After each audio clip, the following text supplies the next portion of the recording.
ጤና ይስጥልን የተወደዳችሁ እንደምን አላችሁ? የአርሰናልን ጉዳዮች ልንመለከት ነው። በኢትዮ አርሰናል ቻናል ላይ እንገኛለን። እንደምን አላችሁ ብለን ጀምረናል። ኦገስት 3 2026 ወይም በጎርጎሮሳውያኑ አቆጣጠር ወይም ደግሞ በእኛ ሐምሌ 27 ቀን 2018 ዓ.ም ላይ እንገኛለን። አዳዲስ መረጃዎችን ልንነግራችሁ ነው። በተለይ ደግሞ በዝውውር ሂደቶች ላይ የአርሰናልን እንቅስቃሴዎች አንድ ባንድ እየተመለከትን እየነገርናችሁ እንቆያለን።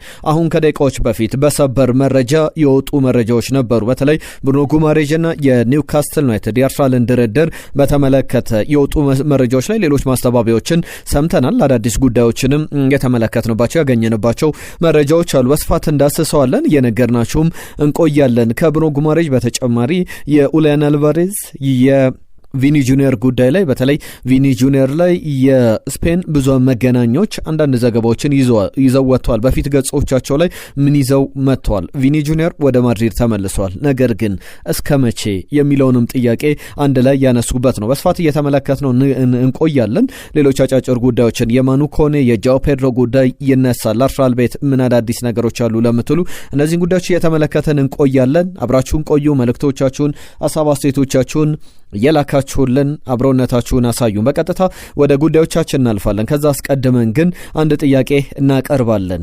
ዛሬ ኦገስት 3 ላይ እንገኛለን። ኦገስት 3 2026 በጎርጎሮሳውያኑ አቆጣጠር። ነገር ግን ኦገስት 3 1999 ላይ ልመልሳችሁ ነው። በዛ ወቅት ላይ አርሰናል አንድ ያስፈረመው ትልቅ ተጫዋች ነበር። ይህ ተጫዋች ማን ነው? ወደ አርሰናል ሲመጣ ምን አይነት ጊዜን አሳልፏል የሚለውን እናነሳለን። የአርሰናል የምን ጊዜም ከፍተኛ ግብ አስቆጣሪ ነው። በዩቬንቱስ መለያ ከተመለከት ነው በኋላ ገና 22 ዓመቱ እያለ ነበር ወደ አርሰናል የመጣው።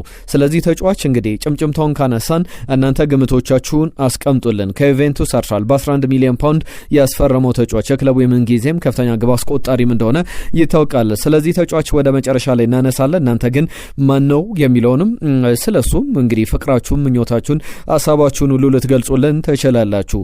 ቪዲዮቻችንን ላይክ አድርጋችሁ ጀምሩ እንላለን። ይህንን ቪዲዮ ላይክ አድርጋችሁ እንደጀመራችሁ ተስፋ እናደርጋለን። በቀጥታ ወደ ሰበር መረጃ እናልፋለን። በሰበር መረጃ የሰማናቸው ጉዳዮች አሉ። አርሰናልን በተመለከተ ዘቴሌግራፍ፣ ሉክ ኤድዋርድስ፣ ዴን ጀምስ እንዲሁም ደግሞ ሳምዲን ጭምር ይዘዋቸው የወጡ ዘገባዎች ምን ያሳያሉ? አስቀድሞ ከ3 ሰዓታት በፊት አርሰናል ያቀረበው ጥያቄ ውድቅ ተደረገበት በኒውካስትል ዩናይትድ የሚሉ ጉዳዮች ነበረ እና ሉክ ኤድዋርድስ ይዘውት የወጡት በሰበር መረጃ አርሰናል የመጀመሪያ ኦፊሻል ጥያቄውን አቅርቧል። ምን አይነት እንዳለው በአርሰናል በኩል ባለፉት ቀናትም አንስተናል። እንዴት አይነት አካሄዶችን የሚኬል አርቴታ ቡድን የአርቴታ ብቻ አይደለም አንድሪያ ቤርታም ሲደራደሩ አምናም ዘንድሮም በተመለከትናቸው ሂደቶች ላይ ለምሳሌ ዘንድሮ ዋን ኢን ዋን አውት አንድ ተጫዋች ሲገባ አንዱ ይለቃል። እንደዚህ አይነት አካሄዶችን አሁን የክርስቲያን ኖርጋርድ መልቀቅ ለብሩኖ ጉማሬዥ መምጣት መንገድን የሚከፍት ነውና ዋን ኢን ዋን አውት የሚለውን አሰራርም እንመለከታለን። በድርድር ሂደቶች ደግሞ አንድሪያ ቤርታ አስቀድሞ ከተጫዋቾቹ ጋር በውል ስምምነት ላይ ይስማማሉ። በደሞዛቸው በሚቆዩበት ቆይታ በጥቅማ ጥቅም ጉዳዮች ላይ ከተስማሙ በኋላ ወደ ክለቦቹ ፍላጎት ነው የሚሄዱት። ለክለቦቹ ይፋዊ የተጻፈ ጥያቄ ከማቅረባቸው በፊት ኢንተርሚዲየሪስ የሚባሉ አሉ።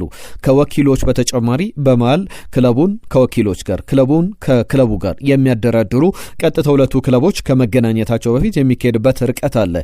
ብዙ ጊዜ ሻጭ ክለቦች ከገዢ ክለቦችን ያሰለችው ነበር። አርሰናል ግን በዚህ ወቅት ላይ ኒውካስትል ዩናይትድ በጣም እንዲሰላች አድርጎታል በሚል የሚነሱ ሀሳቦች ነበሩ። በብሩኖ ጉማሬዥ ዝውውር ላይ ግን አሁን እነ ቴሌግራፍ ይህንን ዘገባ ይዘው ይውጡ እንጂ አርሰናል የመጀመሪያ ይፋዊ ንግግሩ ኒውካስትል ዩናይትድ ሪጀክት ለማድረግ ቢሞክርም በ70 80 ሚሊዮን ፓውንድ ተጫዋቹን በዛ ሬንጅ ውስጥ ለማስፈረም እንቅስቃሴዎች ላይ ይገኛሉ።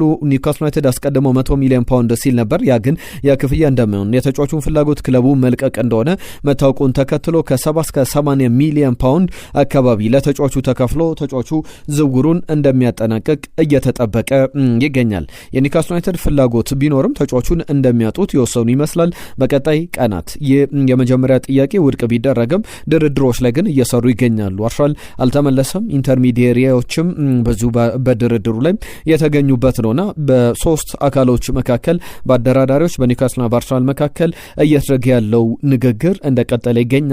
በማንኛውም ሰዓት ላይ ሰበር መረጃዎችን ይዘን እንመለሳለን ብሎን እንጠብቃለን። በሚጠናቀቅ ዝውውር ነው ከሞላ ጎደል ተጠናቋል ብሎ አሁንም ማንሳት ይቻላል።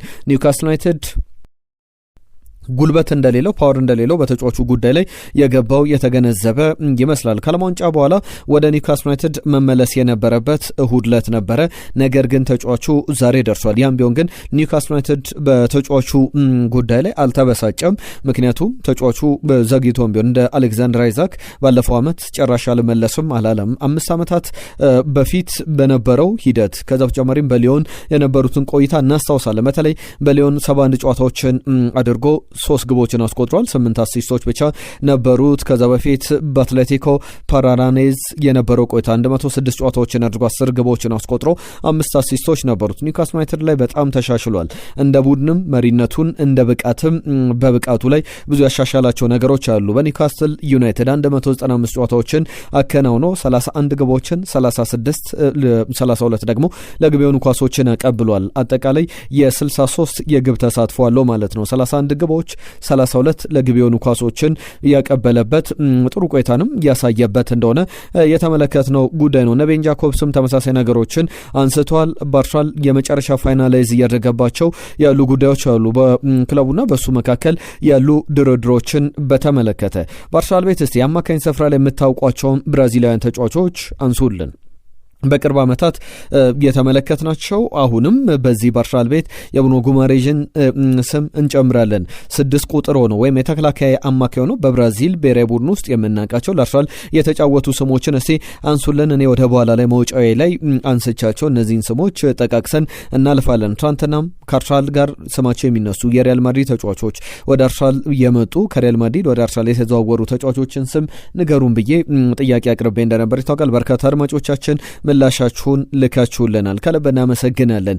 እንቀጥላለን። ሚኬል አርቴታ በአርሰናል ቤት በእድሜ ትልቁ አሰልጣኝ አልነበረም ወደ አርሰናል ሲመጣ። ከዛ በተጨማሪም አሁን ግን በእድሜም እየጎለበተ ይገኛል። በአርሰናል ቤት ብቻ እንኳን የቆየባቸው ዓመታትን ብንመለከት ከ2019 ጀምሮ 6 ዓመታትን አሳልፏል። ከ6 ዓመታት በላይ ተቆጥሯል። ሚኬል አርቴታ በፕሪሚየር ሊጉ ላይ በአንድ ክለብ ረጅም ጊዜ በመቆየት ሎንገስት ሰርቪንግ ማኔጀር በመባል ከሚጠሩ ስሞች መካከል እየተቀመጠ ይገኛል። እነ ሬድናፕ፣ ኪነር፣ የርገን ክሎፕ፣ ፔፕ ጋርዲዮላ፣ ዳቪድ ሞይስ፣ ሰር አሌክስ ፈርጉሰን እንዲሁም በቀዳሚነት አርሰን ቬንገር ይቀመጣሉ። 22 ዓመታት 20 ዓመት የሰር አሌክስ ፈርጉሰን ነው። እንደዛ እያለ የሚቀመጡ አሰልጣኞች አሉ። ሚኬል አርቴታ እንግዲህ በሚቀጥሉት 2-3 ዓመታት እንኳን ቢቆይ የነ ፔፕ ጋርዲዮላን ክብሮሰን ፔፕ ጋርዲዮላ 10 ዓመታትን ቆይቷል። ዴቪድ ሞይስ በአንድ ክለብ በኤቨርተን 11 ዓመታትን ማሳለፋቸው ይታወቃል። የርገን ክሎፕ 8 ዓመታትን ቆይተው ከሊቨርፑል ጋር መለየታቸው ይታወሳል። አሁን ስለ አርቴታም ስናነሳ አንዳንድ ዝውውሮች ላይ የተመለከትናቸው ጉዳዮች አሉ። አርቴታ በግሉ ከቪኒ ጁኒየር ጋር ስለመነጋገሩም ያየናቸው ጉዳዮች አሉ። ከሰሞኑ በእርግጥ የአርሰናል ዝውውሮች የበለጠ ትኩረት ያደረጉት የቪኒ ጁኒየር የአርሰናል ጉዳዮች ላይ ብቻ ሆነው የበለጠ እየተመለከትን ያለናቸው ዝርዝር ዘገባዎች አሉ። ስለ ቪኒ ጁኒየር ጉዳይ ደግሞ ልናነሳ ነው። ትናንትና ማምሻውን ጀምሮ ከተመለከትናቸው ጉዳዮች መካከል አንዳንዶቹን ማርካ፣ አስ፣ ሙንዶ ዲፖርቲቮ ስፖርት ይዟቸው ወጡ የፊት ገጾቻቸው ላይ የተነበቡ ነገሮች አሉ። አንደኛው ሙንዶ ዲፖርቲቮ የሚሸጥ አይደለም እያለ ይገኛል። ከአርሰናል ጋር ስሙ ሲያዝ የነበረውን ተጫዋች ፌርናን ቶሬስን በተመለከተ ነው። በእርግጥም እንደኔም ጥርጥር ነበረ። ምክንያቱም ሙንዶ ዲፖርቲቮ ያነሳው ዘገባ በጣም ጥሩ ዘገባ ነው ብዬ አስባለሁ። የፌርናን ቶሬስን ጉዳይ በተመለከተ ከባርሰሎና ለመልቀቅ አሁን ሮበርት ሌቫንዶቭስኪ የለም። 9 ቁጥር ላይ ትክክለኛ 9 ቁጥር ነው ባንለው እንኳን ፈርናን ቶሬስ 9 ቁጥር ቦታ ላይ የሚጫወት ተጫዋች ነው። ሌሎች ተጫዋቾች ለማምጣት እየተቸገረ ይገኛል። ስለዚህ ይህንን ተጫዋች ተደራድሮ ይሸጧል የሚለው የሚጠበቅ ነው። አርሰናልና ፓሪስ ሰን ዠርመን የፈርናን ቶሬስ ፈላጊ ሆነው እየተመለከትናቸው እንዳሉ ይታወቃል። ሙንዶ ዲፖርቲቮ ዘገባ ይህንን ያሳያል። ስፖርት ደግሞ የባርሰሎና ውስጥ አዋቂ የሚባሉ ሁለቱ የባርሰሎና ሁለቱ የማድሪድ ዘጋቢዎች ናቸው። ለማድሪድ ያደሉ ዘገባዎች ዘገባዎችን የሚሰሩ ናቸው። አስና ማርካ እንዲሁም ደግሞ ሙንዶ ዲፖርቲቮና ስፖርት ደግሞ ወደ ባርሰሎና የቀረቡ ናቸው።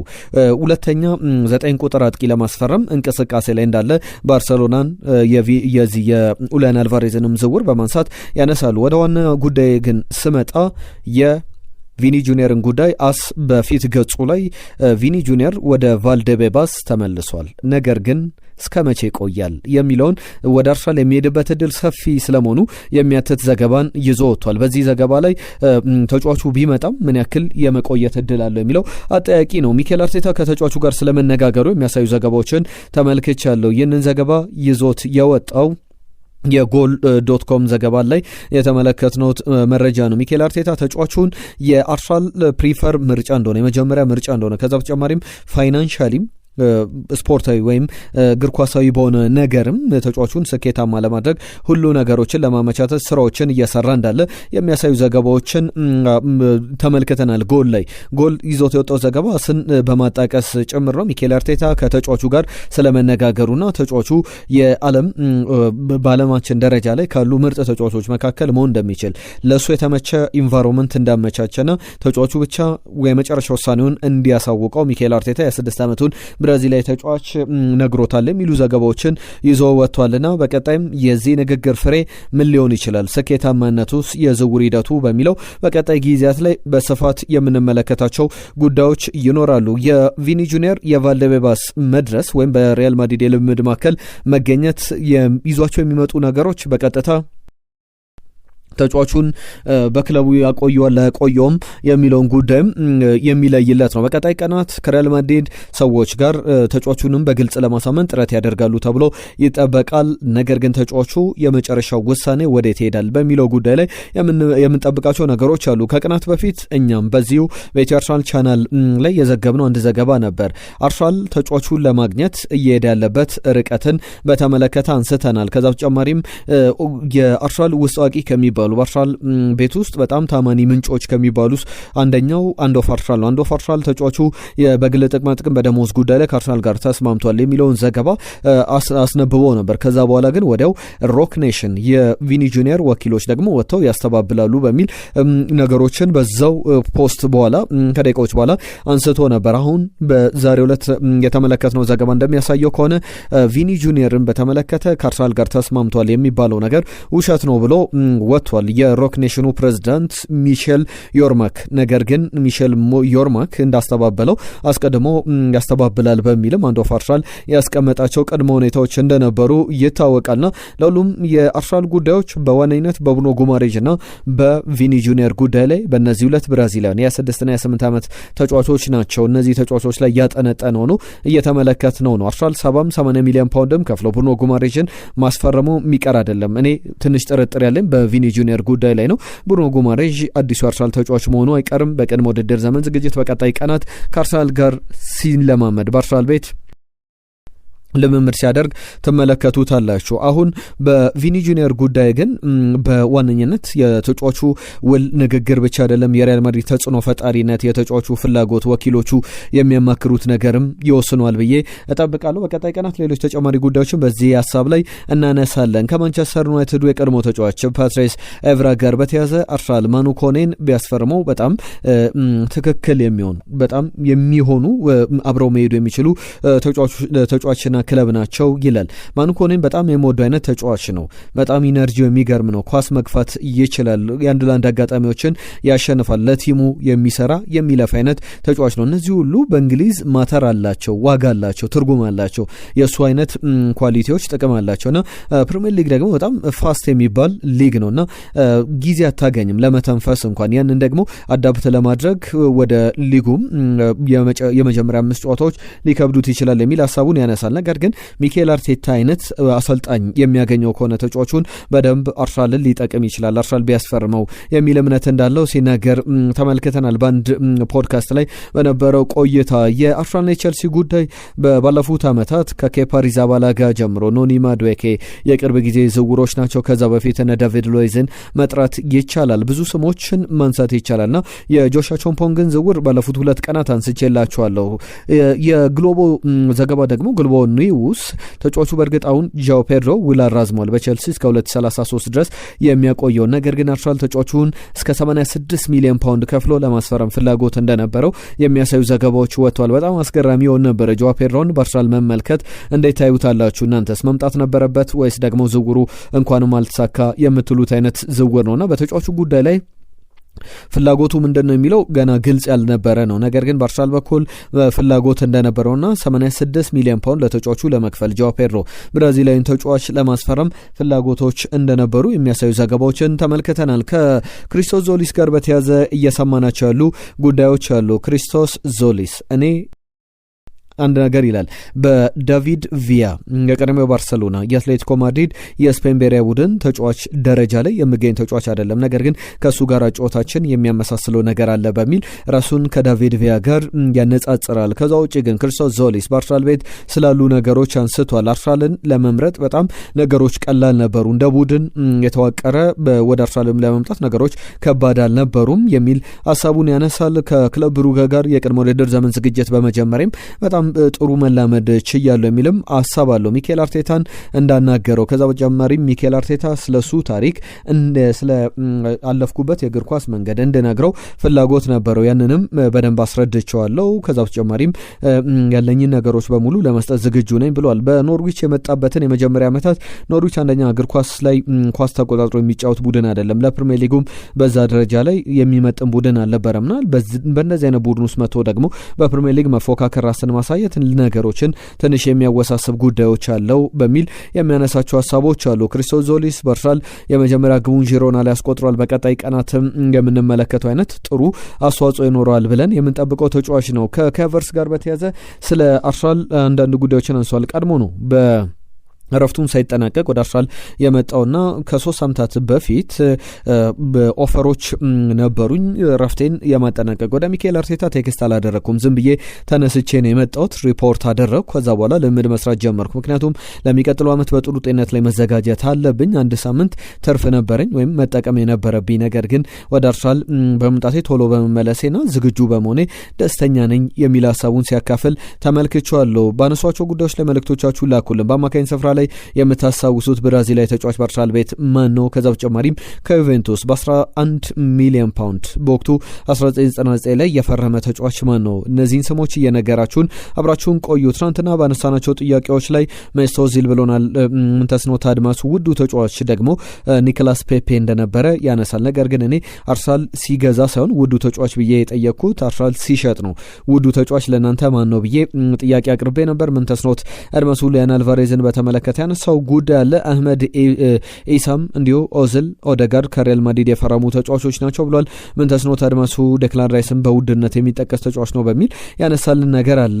መገርሳ ባልቻ ካኑ የኔ የአፍሪካዊ ምርጥ ተጫዋች በአርሰናል ከተጫወቱ ተጫዋቾች መካከል ምርጡ ተጫዋች ንዋንኮ ካኑ አንዱ ነው ብሎናል። ሽመልስ ከኳታርዳ ሰላም ቤስቶች እንዴት ናችሁ? ከማድሪድ የተዘዋወሩ ዳኒ ሴባዮስ፣ መስት ኦዚል የሚጠቀሱ ስሞች ናቸው ብሎናል። አብዱል ፈታህ ኢብራሂም የጻፈልን መልእክት አለ። ሴባዮስ፣ ኦደጋርድ፣ ኦዚል በአርሰናል ቤት የተመለከትናቸው የቀድሞ የሪያል ማድሪድ ተጫዋቾች ናቸው በሚል ስማቸውን አንስቶልናል። አዶት 35 ሚሊዮን ፓውንድ ወጥቶበት አሌክስ ኦክስላዴ-ቻምበርሌን ወደ ሊቨርፑል ሲዘዋወር የአርሰናል ውዱ ሽያጭ እሱ ነበረ ብሎናል። አብዱል ፈታህ ኢብራሂም 106 ሚሊዮን ፓውንድ ዴክላን ራይስ ብሎናል። በትክክል አልተመለሰም። ዮናስ አሌክስ ኦክስላዴ-ቻምበርሌን 2017-18 የውድድር ዘመን ብሎ በትክክል አስቀምጦልናል። ማሙሽ፣ ዳኒ ሴባዮስ፣ ሜስት ኦዚል፣ ኦደጋርድ ብሎ ስማቸውን አስቀምጦልናል። ማሄል አይደር የጻፈልን መልእክት አለ። ሜስት ኦዚል፣ ኦደጋርድ የሚል መልእክቱን ልኮልናል። ወንድሙ ወንዴ ከማድሪድ የተዘዋወሩ ሜስት ኦዚል፣ ኦደጋርድ ስሙን የማላስታውሰው አንድ ተጫዋችም ነበረ ብሎናል። በውሰት መቶ የተመለሰ ዳኒ ሴባዮስ ድልና ድምቀት ሁሌም ለታላቁ ክለባችን የሚል መልእክቱን ልኮልናል። ዴኒስ ሱዋሬዝን በተመለከተ ለማንሳትም ተሞክሯል። ከስፔን ላሊጋ ከመጡ ተጫዋቾች መካከል ስዊት የተባለ አድማጫችን ሌላው ስዊት ማሜ፣ ኦዚል፣ ኦደጋርድ፣ ሴባዮስ ብሎ ስሞቹን አስቀምጦልናል። አዳም ከአዲስ አበባ አቀራረባችሁ በጣም ምርጥ ነው፣ በርቱልን። አሌክስ ኦክስላዴ-ቻምበርሌን ወደ ሊቨርፑል ሲዘዋወር በ35 ሚሊዮን ፓውንድ ውዱ ዝውውር ነበረ ብሎናል። አቤ አፍሪጮ የጻፈልን መልእክት አለ። መስት ኦዚል እንዲሁም ደግሞ ማርቲን ኦዴጋርድ ብሎ መልእክቱን አስቀምጦልናል። ወርቁ ኦክስላዴ ቻምበርሌን ወደ ሊቨርፑል ብሎናል። አዝማች ኃይሌ ሚካኤል ጁሊያ ባቲስታ ተረስቷል ብሎናል። በትክክል ጁሊያ ባቲስታም በአጥቂ ስፍራ ላይ በጣም ጥሩ ከሚባሉ ወደ አርሰናል ከመጡ የሪያል ማድሪድ ተጫዋቾች መካከል አንዱ ነው። ቤካን ቴዎድሮስ፣ ካኑ፣ ሶንግ የኔ ምርጥ አጥቂዎች ተጫዋቾች ናቸው በአርሰናል ቤት የሚል መልእክቱን ልኮልናል። ጆ ቪኒ ጁኒየር ካልተሳካ ኬነን ይልማዝ ብሎናል። ነገር ግን ኬነን ይልዲዝ ለማለት ይመስለኛል ቢመጣ ደስ ይለኛል ብሎናል። የሱፍ መሐመድ፣ ኦዚል፣ ኦዴጋርድ፣ ዳኒ ሴባዮስ ብሎ ስሙን ምላሹን በትክክል አስቀምጦልናል። ሌሎችም አድማጮች ምላሻችሁን ልካችሁልናል። ዮሴፍ እየጻፈልን መልእክት አለ ኦዚል በሚል እንዲሁም ደግሞ አቡኪ 24 እየጻፈልን መልእክት አለ። ሴባዮስ፣ ሶንግ፣ ኦዴጋርድ፣ ኦዚል ብሎናል።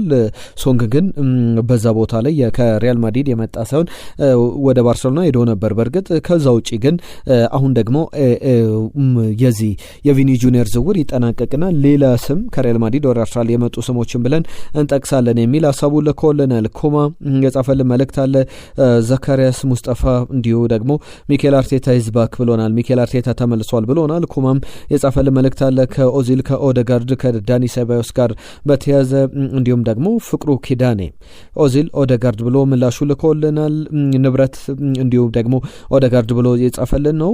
ባቢ ብርሃኑ አሌክስ ኦክስላዴ ቻምበርሌን ውዱ ተጫዋች ነው በሚል ትክክለኛ ምላሽ መልሶልናል። ኦዚል፣ ባፕቲስታ፣ ዳኒ ሴባዮስ፣ ኦዴጋርድ በሚል ምላሹን ልኮልናል። ይመለስ እንዲሁም ሌላኛው አዳሙ ቦጋለም ኦዚል ብሎ ምላሻችሁን የላካችሁልን አድማጮች ናችሁ። ስለተሳተፋችሁ ከልብ እናመሰግናለን። በርካታ ጉዳዮችን አንስተናል። በአርሰናል ቤት ግን ቀደም ያነሳውላችሁ ስሞች አሉ። ብራዚላውያን ተጫዋቾች ሆነው በ6 ቁጥር ወይም በተከላካይ አማካይ ቦታ ላይ የተጫወቱ ዴኒልሰንን እናስታውሳለን። ጂልቤርቶ ሲልቫ እናስታውሳለን። ኤዱ ጋስፐር እናስታውሳለን። አሁን ደግሞ ሌላኛው ብራዚላዊ ተጫዋች ብሩኖ ጉማሬዥ መምጣቱ የሚቀር አይመስልም። ከዛ ውጪ የቲየሪ ሄንሪን ጉዳይ ላንሳ። ቅድም አንዳንድ ስሞችን ሳነሳ ነበር። 1999 ላይ ወደ አርሰናል የመጣ በኦገስት 3 ላይ ልክ በዛሬው ዕለት 1999 ላይ የተጠናቀቀ ዝውውር ነበር። ከዩቬንቱስ 22 ዓመቱ ላይ የሚገኘው ቲየሪ ዳንኤል ኦንሪ በ11 ሚሊዮን ፓውንድ አርሰናልን የተቀላቀለበት ነበረ። 377 ጨዋታዎችን አድርጓል። 228 ግቦችን አስቆጥሯል። የክለቡ የምንጊዜም ከፍተኛ ግብ አስቆጣሪ ነው። 175 የፕሪሚየር ሊግ ግቦችን በ258 ጨዋታዎች አስመዝግቧል። 103 አሲስቶች፣ 2 የፕሪሚየር ሊግ ከዛ በተጨማሪም የዚህ 2001 2002 ላይ ያሳካቸው ዋንጫዎች አሉ። 2003 2004 ላይ በፕሪሚየር ሊግ ላይ እንዲሁም 3 የኤፍኤ ካፕ 2 የኮሚኒቲ ሺልድ ዋንጫዎችን አሳክቷልና በተጫዋቹ በኩል ዋንስ ገነርስ ኦልዌይስ ዩ ዊል ኦልዌይስ ገነርስ ቢ ገነርስ ብሎ ይናገራል። አንድ የአርሰናል ከሆናችሁ ምን ጊዜም የአርሰናል ሆናችሁን የምትቀጥሉት በሚል ያነሳቸው ጉዳዮች አሉ። ለሁሉም ባነሳናቸው ጉዳዮች ላይ መልእክት፣ ሀሳብ፣ አስተያየቶቻችሁን ላኩልን። በርከት ያሉ ጉዳዮችን ነገር ናችሁ። ለሰጣችሁን ጊዜ ከልብ እናመሰግናለን። የዛሬን እዚህ ላይ ያበቃን። ጤና ይስጥልን ብለናል።